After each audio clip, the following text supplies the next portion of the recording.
All right, y'all, welcome back. It's Bryan from HR here.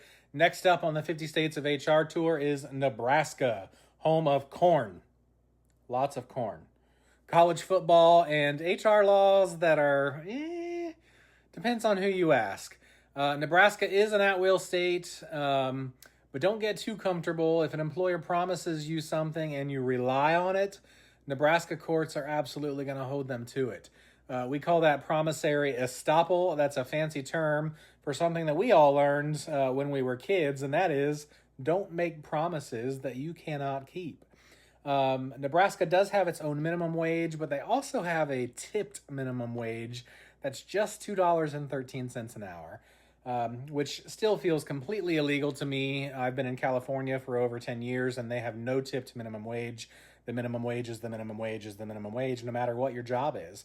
Across the country, that's not standard. So no required meal or rest breaks in the state of Nebraska either. So whatever your employer policy is, that's what you get.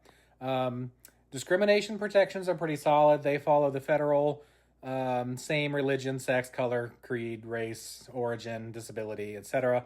And places like Omaha and Lincoln, those municipalities also have LGBTQ plus protections as well. Drug testing, totally allowed, random, post-accident, you name it, as long as the employer has a written policy and follows it consistently.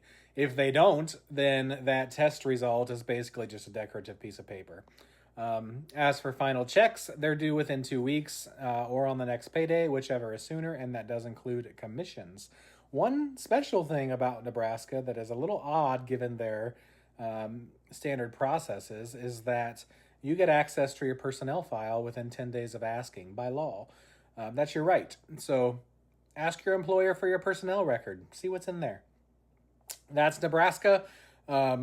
Sneaky, strong protections in some areas, questionable tipped wages in others, and a whole lot of corn. Drop your state below. Let's keep the tour moving. Tell me what you want to hear next. See you all tomorrow.